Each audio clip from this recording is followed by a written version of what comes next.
स्मृतापि तरुणातपं करुणया हरन्ती नृणाम् अभङ्गुरतनुत्वषां वलयिता शतैर्विद्युतां कलिन्दगिरिनन्दिनी तटसुरद्रुमालम्बिनी मदीयमतिचुम्बिनी भवतु कापि Kadambini.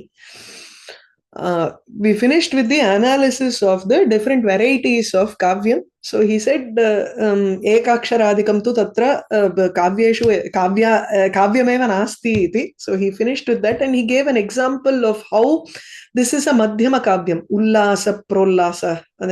Ullasa pulla pankeruha patala patan matta pushpandhayanam iti. Now we move on to rasa. So अथ रसध्वनिलक्षणाय समासेन ध्वनिप्रकारान् निर्देष्टुम् अवतरणं करोति. So now he starts with ध्वनिप्रकाराः, the different types of ध्वनिस्.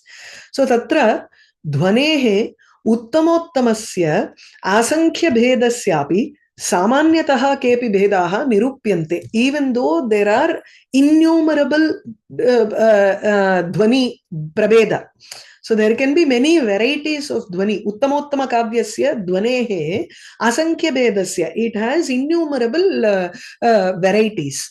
Samanyataha kepi bedaha nirupyante. In a very common way, I am trying to say the general varieties of dhvani here. So if you have to enumerate, actually he talks about some 5,000, 10,000 varieties in Kavya Prakasha in the fourth Ullasa, as he tries to describe Alaksha Kramavyangam, Samlaksha Kramavyangam, Lakshana Muladhvani, Abhida Muladhvani, Ityadikam tu tatra uktva. At the end, he says there are some 5,000 to 10,000 varieties of dhvani. அதெல்லாம் இருக்கிறதுனால சாமான்யதः in general these are some of the bhedas or varieties that we see. What are those? द्विविधः ध्वनिः अभिधामूलः लक्षणामूलः च. So abhida and lakshana, we need to know what is abhida, lakshana and vyanjana. I think you know by now, since you have read Kavya Prakasha and Dhvanyalokam, you would understand what is abhida and lakshana. So abhida moolaha dhvanihi, dhvani wherein the abhidha, that is our vachyartha, is completely satisfied and purnataya tatra vachyarthasya pratitihi bhavati. There is an understanding of the entire vachyartham. There is no lacunae in it. There is no question of Gangayam Ghoshaha. How can something exist on Ganga? Iti tatra prashnaha eva na vidyate. Sampurnataya tatra vachyarthasya pratitihi bhavati. So our abhida is complete. In the sense, our vachyartha, the plain direct meaning is complete. Then there is a dhvani. There is a suggestive meaning that comes out of this after the completion of this vachyartha. Whereas Lakshana Moolaha, ityukte, it is based on Lakshana, the Vachyartha is still incomplete. You go to the Lakshyartha, and the purpose of the Lakshyartha becomes your Dhvani or the Vyangya. And if that purpose is something which is very, very beautiful, then it takes the status of Dhvani and it becomes an Uttamottama Kavyam. So the Vachyartham is not fully complete in the sense of, Upakritam Bahutatra or Swarna Pushpam Chinvanti. Many people take a gold flower from the earth. Ityadikam. So we have seen these examples in Dhvanyaloka.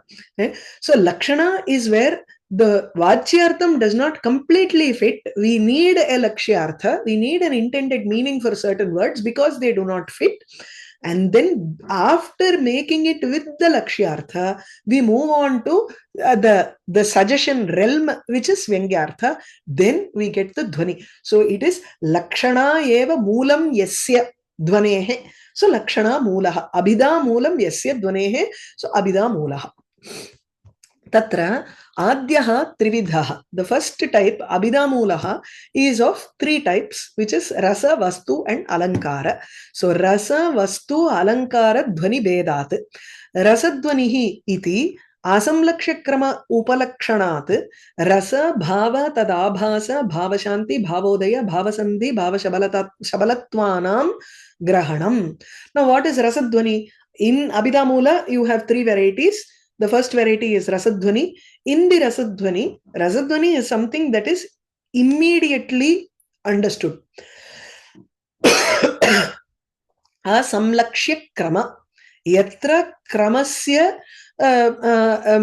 kramaha tu tatra samlakshyah nasti, samyak na lakshyate iti asamlakshya kramadhvanihi. So where the process of understanding is not very clear, that is idukapram idu after this iti tatra kramaha asti kintu kramasya samyak pratitihi nasti. There is no process of 1, 2, 3, 4 there. The comparison is, you have 100 leaves, 100 lotus leaves, and then there is one very sharp needle that you are piercing through. There is a krama. It goes from the first leaf to the second leaf to the third leaf to the fourth leaf. But then jhatityeva tatra dhvanihi avabhasate. So it is an asamlakshya krama. Dhvani is rasadhvani, but it is an asamlakshya krama upalakshanat, because it is indicatory of asamlakshya krama. It is not just rasadhvani, but bhavadhvani, bhavabhasa, rasabhasa dhvani, bhava shanti dhvani, bhavodayah, bhavasandhihi, bhavashabalata. All of these are taken into consideration. Okay, as a side note, for abhasa, do not take our Tamil meaning for this. It is completely different in Sanskritam. Ishat bhasate, rasaha tatra ishat bhasate, bhavaha ishat bhasate. So rasa abhasaha itukte, it is almost a rasa, but it cannot become a rasa because of certain minus points, 1 or 2 minus points. Another, we say 99% it is rasa, right? So tada atra vartate. So 99% it is bhava. There is just that 1% that is missing. So that is abhasa. Whereas in Tamil, we take the meaning of abhasa as vulgar. That is not the point here. Okay. Dvitiyaha tu lakshana mulaha. Lakshana mula is also of 2 types, which is arthantara sankramita vachyaha, atyanta tiraskrita vachyaha. Lakshana mula depends on how the vachyartha is attained. So if you see the bheda name for the Bhedas, you find the word vachya being mentioned here, even though it is a lakshana mula dhvani.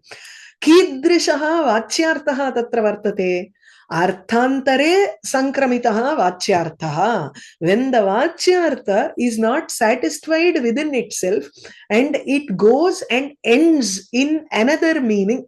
Ramosmi sarvam sahe is the popular example that we give. So Ramaha asmi, kidrishaha Ramaha, ramate iti Ramaha iti na. Dasharatha putraha or Subahu Marichadi, Kathora Hridayaha Ramaha. These kind of things are all included within that one particular word Rama. So Rama as a vachyartha, it just indicates the person Rama.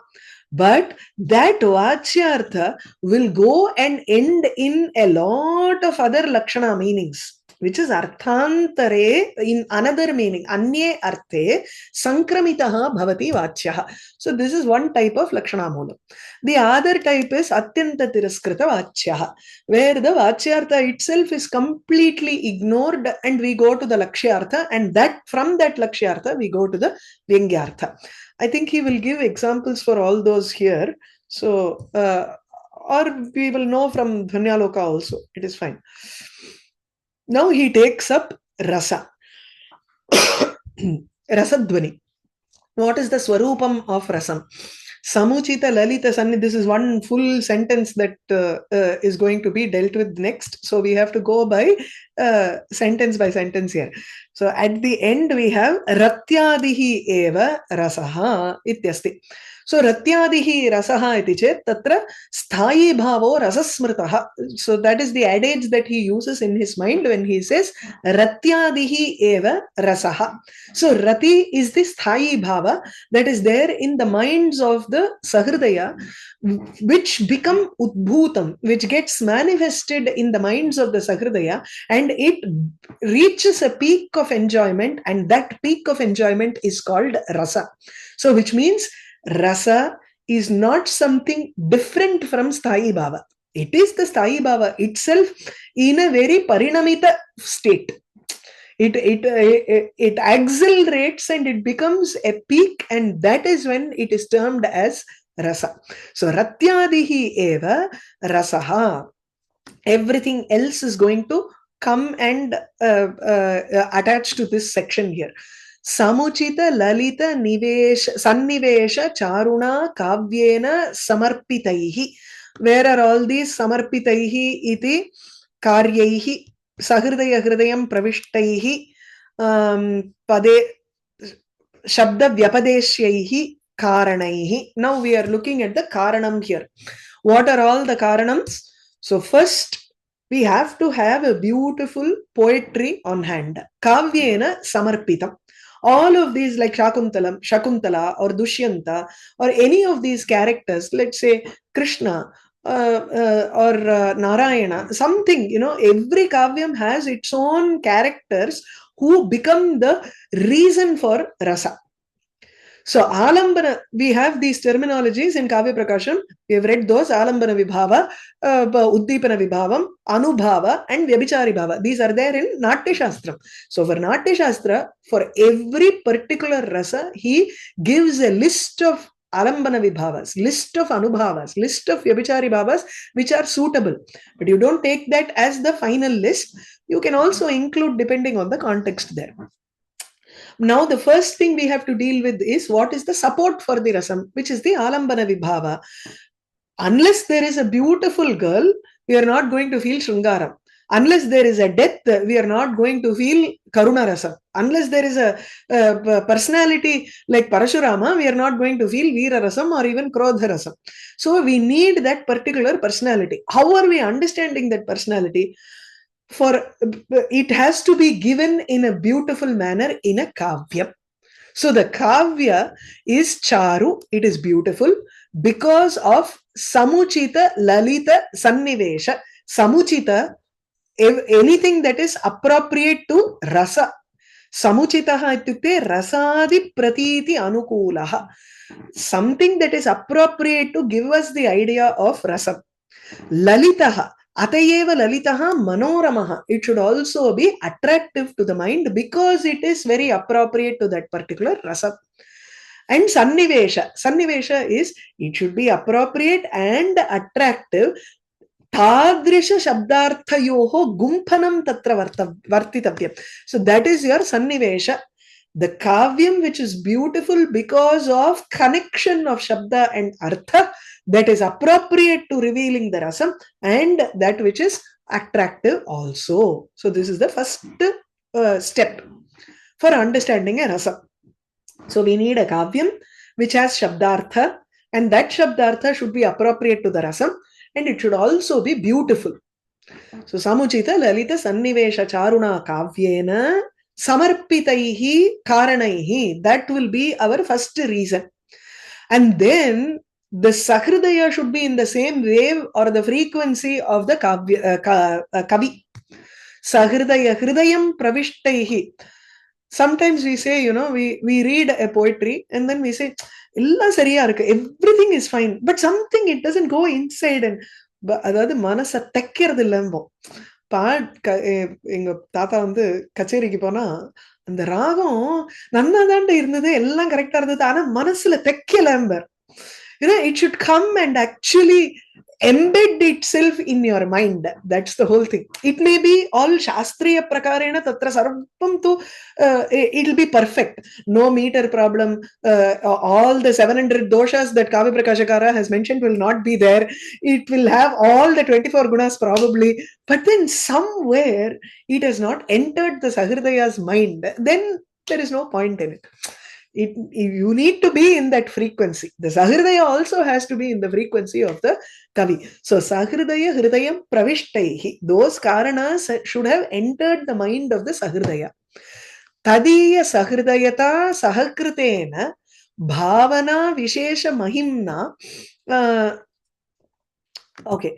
So Tadiya here, I will have to go with the Vyakhyanam here. So Tadiya is Tesham Sahridaya Samajikanam Sahridayata Vaidagdhi Sahakritena.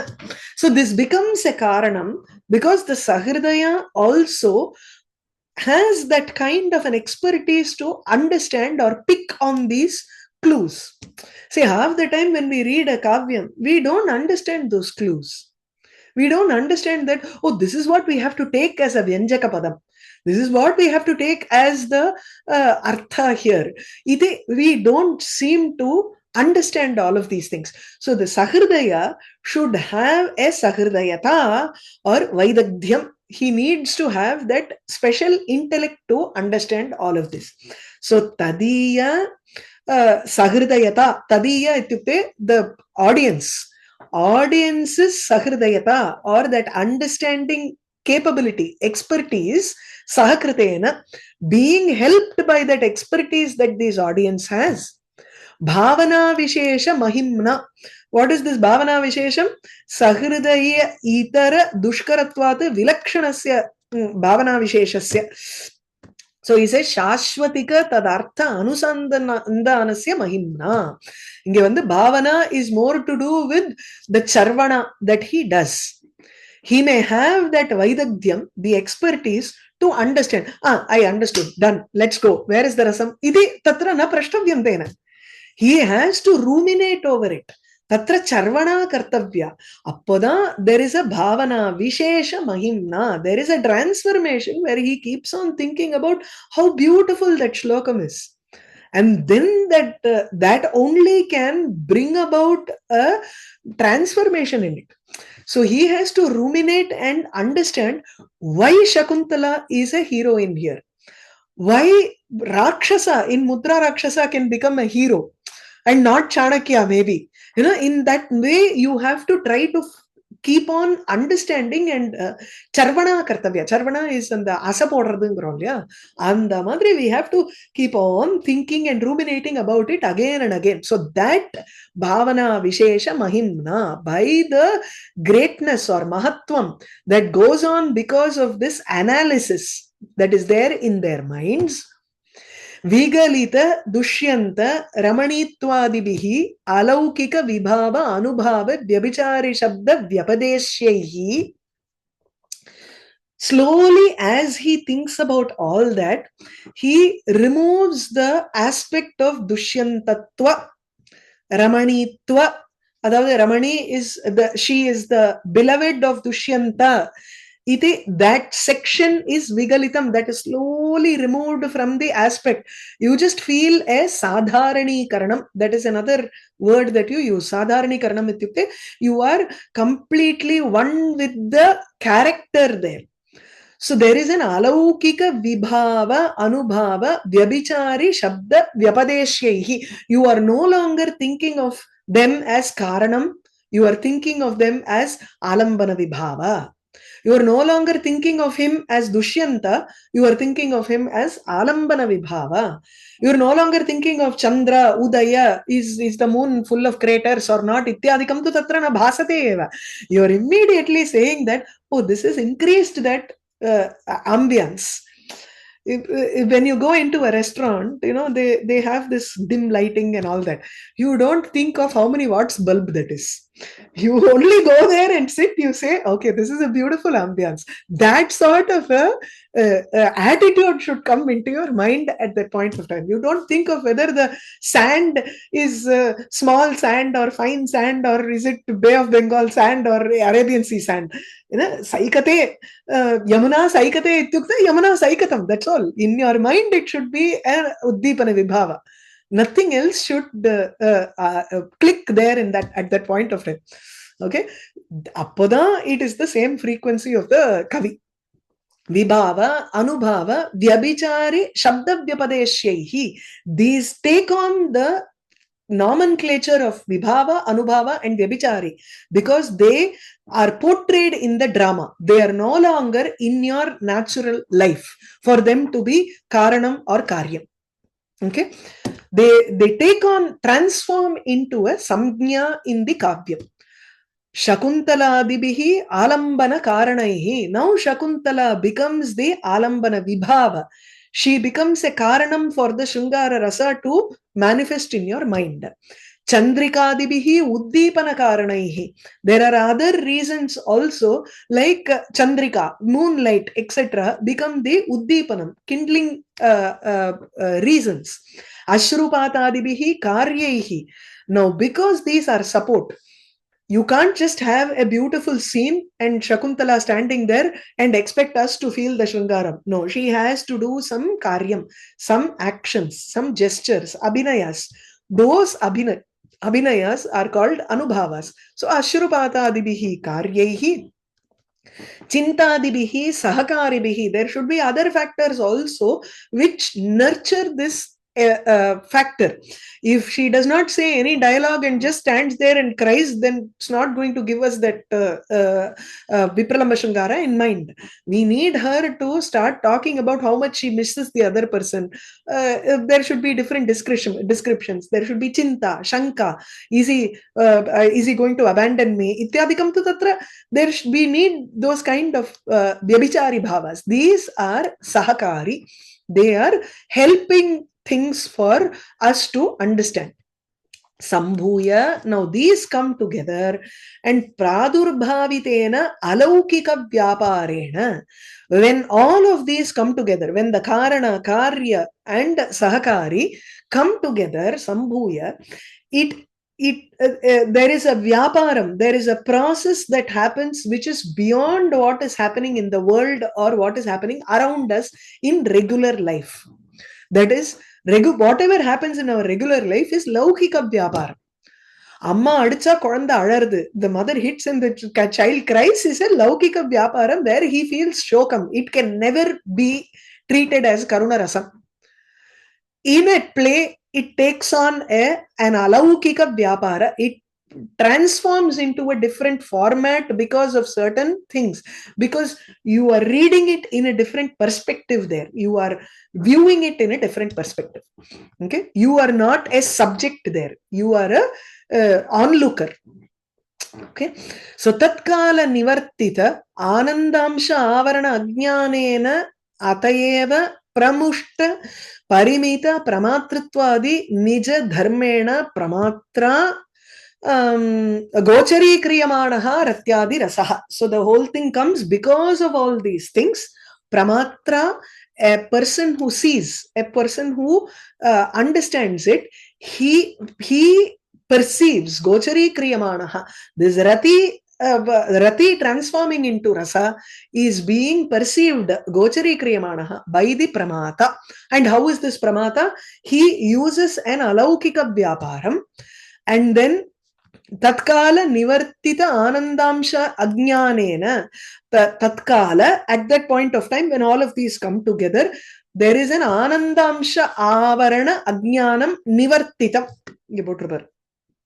See, lokottara chintadibihi tatkala tasmin bhavana adhikarane samaye eva. When all of these things come together at that point, tatkale nivartita apasaritam anandamshasya chidrupasya avaranam ajnanam. So at that, what happens at that point of time is, when all of these come together, it is very close to Brahmanandam. So your ajnanam, which covers the Ananda Swarupa, Atma Swarupa, is completely removed, nivartitam. It is removed at that point of time. So anandamshasya avarana rupena yat ajnanam vidyate tad ajnanam tu adhuna apasaritam. And you only feel the udbhuta anandamsham from the Atma Swarupa closest to that. But the reasons for that are Shringara, etc. It can be anything. So atayeva, because of that, what happens in the mind of the pramata, person who sees this, is pramushta, parimita, pramatritvadi nija dharmena. He also loses the fact that I am enjoying this play. Even that aspect is now completely gone. Pramushtam, it is covered. Parimita pramatritvam, because that pramatritva, I am a person who is trying to understand this kavyam. I am a person who is trying to view this play. Ityadikam tu tatra nasti. There is no pramatritvam, which is very limited here. Because once that limitation is gone, there is only that rasa anubhuti. That's all is there. There is no question of, okay, I experience this rasa. You will never have that. If you are involved in a play, if you are so involved in viewing that, And the madri, that kind of level of anubhuti will be there once or twice in your life. Or maybe for certain people it can happen, without even your knowledge, tears will start flowing in your eyes when you hear some music or when you listen to some beautiful padyam. Automatically tears will flow and you will feel that rasa anubhuti. It can come from bhakti, it can come from rasas, it can come from music, play, whatever. You would have experienced it at some point in your life where at that moment you would not have been thinking that I am enjoying this. That I factor, or the fact that I am the enjoyer, that factor would not be there at that point of time. So it would be covered. Pramushta, parimita, pramatruttvadi nija dharmena, nija dharma. Our individual aspects of pramatrutvam, anubhavita, ityadikam tu tatra nasti.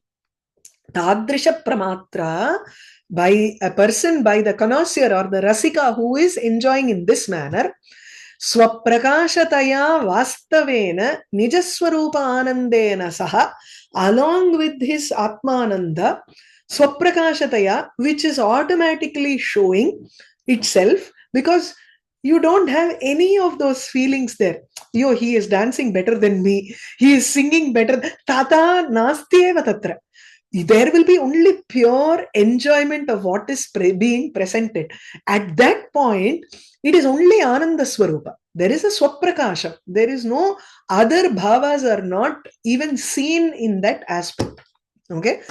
So, Nija Swarupa Anandena Saha, along with the Atmananda, Pragvina Vinivishta Vasana Rupaha Ratyadihi Eva Gochari Kriyamanaha Rasaha. So, what is that rati which has become rasa now? That rati is something that has already been infused in your mind in the form of samskaras. Prag vinivishta. I may not have experienced any dukkham today. Okay, I have not experienced loss at all in my life. Let's say, for example, or I am a person who am totally unromantic. But then suddenly, one day, there is a play which just attracts me so much and I experience a happiness with that Shringara.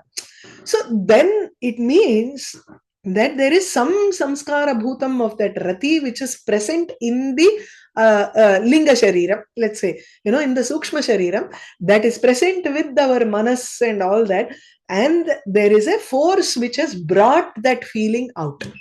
See, we may not feel what is Veera today. Nobody has fought a battle for us to understand what Veera Rasam is. But everybody can feel that Veeratvam when Rama stands at the, with Ravana and says, Aratim Bahumanyata. He says, I respect Ravana at this point. And you will feel that Veera Rasam. Everybody has not gone to battle. But why do we feel that happiness when we see that Rama Ravana Yoriddham? Or when we read about it? Why do we feel that? So it is there in some form of a samskara in our mind. Prag vinivishta vasana rupaha. Vasana is samskara. Prag vinivishtam. Prag ityukte purva janmani. Some purva janma or somewhere it has been vinivishta. It has been planted as a vasana in our mind. And that is what we perceive as rasa today. Is that clear? Huh? So, I have a doubt. In the case of Drishya Kavyam, how does this Paunaf Punyena Chintana, how does that happen? Where is the time to think? If I'm reading a Shravya Kavyam, maybe I can go back and think about it. But if I'm watching a play, how does that Paunaf Punyena Chintanam come? Annaldan Kavyeshu Natakam Brahmyam. So it is the most difficult work to do it. And there have been many natakams, if you see, stage ability is different from writing. So writing a natakam is not directly, it doesn't say that it can easily be staged. There are many natakams, drishya kavyams, which have been written and have only stayed as kavyam. They have not been staged at all. So we do not know whether they have that stage ability. We only look at it as a drishya kavyam. That's all. There are also kavyams like Kumarasambhava, which may be termed as Shravya Kavyam, but it has the capability of being of giving that visuals in our mind. We can easily portray it as a Drishya Kavyam also. Okay, so what in a natakam, when you are experiencing at that point of time, there are natakams which are, when portrayed, you get so involved into. It's like a movie. Think of a movie. Don't think of natakam. Natakam is not something that we see every day today for us to understand what a drama is. The Nala Valarrache, when I was growing up, in a Sabha nearby, we had a monthly drama. So there will be 2 dramas and 2 concerts every month. So 4 weeks. So every month we would go for those 2 dramas. So we were more exposed to what was going on the stage. In today's world, nobody goes to a play like that to see. So they do not understand the concept of Drishya Kavyam at all. They only know what is there on the. So it is better to translate it in the form of movie. So what is happening in a movie? There is no concept of charvana there. But then as we are seeing the movie, the build-up of the whole thing is such that there will be a point where you experience that anandam. There will be a point where you lead to crying, but at the same time you are feeling anandam.